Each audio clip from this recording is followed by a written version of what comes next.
डाकघर रोहन और Sujay bullet ride पर निकले थे। वे दोनों दिल्ली से हिमाचल का सफर कर रहे थे। सुबह से रात हो गई। वे लोग हिमाचल तक पहुंच गए थे। अभी भी अपनी मंजिल से दूर थे। रोहन भाई यहीं कहीं रुकने का इंतजाम करते हैं। सुजय यहाँ तो दूर दूर तक कुछ नजर नहीं आ रहा है। थोड़ा आगे चलते हैं, कुछ ना कुछ जरूर मिलेगा।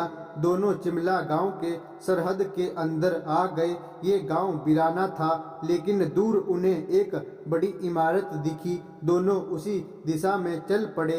रात के अंधेरे में उन दोनों ने हॉर्न बजाया। बूढ़ा वॉचमैन अपने हाथ में एक लालटेन लेकर आया। रोहन, अरे अंकल, हमें रहने के लिए कोई कमरा मिलेगा क्या? वॉचमैन, नहीं बेटा, अंदर जाना सख्त मना है। सुजय, अरे यार, एक तो पूरा दिन बाइक चलाकर कमर टूट गई है, ऊपर से कोई कमरा भी नहीं मिल रहा है। वॉचमैन, मैं तुम्हें अंदर तो नहीं जाने दे सकता, पर अगर तुम चाहो तो मेरे साथ मेरे केबिन में रह सकते हो। वहाँ सोने के लिए बिस्तर भी है और तुम दोनों के लिए खाना भी। रोहन, चलेगा अंकल, आप तो ग्रेट हो, आप जैसा दिलदार देखा ही नहीं कहीं।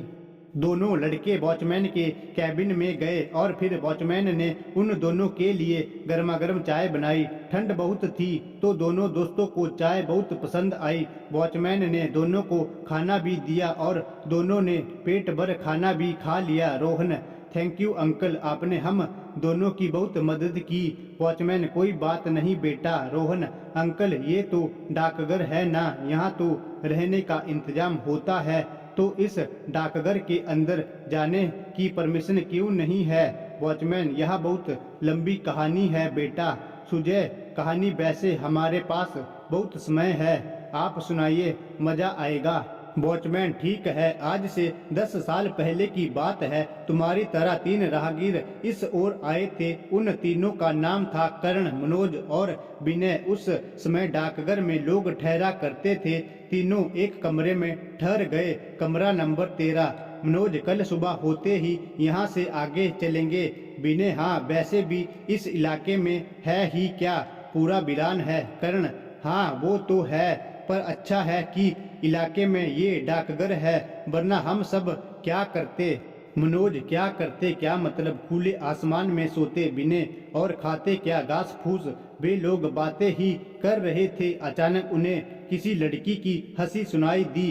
करण, इस डाकघर में कोई औरत भी है लगता है। विनय, मुझे तो ये हंसी अपने कमरे में ही सुनाई दे रही है। उनमें से एक बाहर जाकर देखा तो हंसी बाहर सुनाई नहीं दे रही थी। विनय, हंसी अंदर ही आ रही है। मनोज, लेकिन यहाँ कोई औरत नहीं है। वे लोग हंसी कहाँ से आ रही है ये खोजने लगे।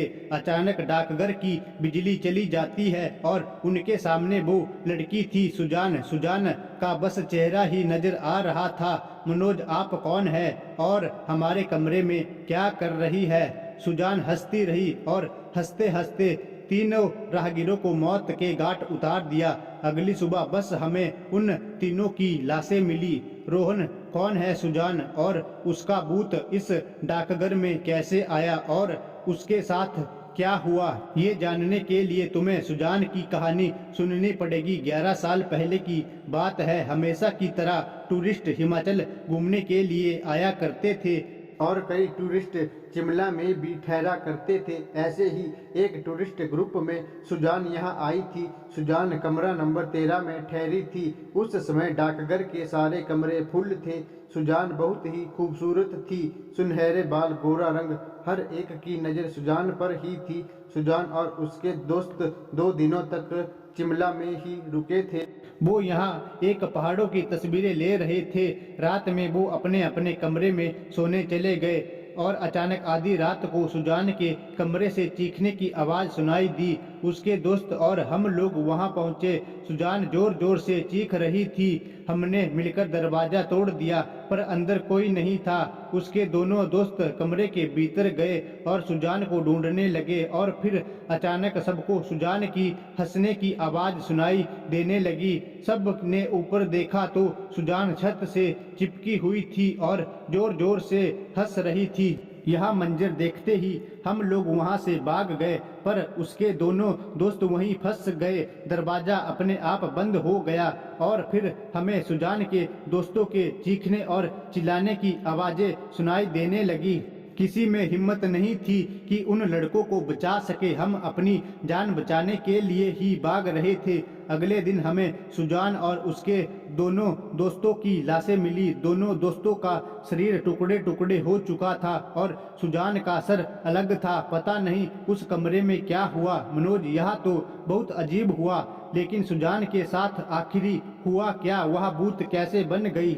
वॉचमैन, पता नहीं, लेकिन उस दिन के बाद से जो भी इस डाकघर में रहने आया उन सबकी बस लाशें ही मिली। चिमला के लोगों ने इस डाकघर को बंद कर दिया और यहाँ किसी को रहने की अनुमति नहीं है। सुजय अंकल जी, आपको कुछ क्यों नहीं हुआ? वॉचमैन, क्योंकि मैं कभी भी रात में डाकघर के भीतर गया ही नहीं।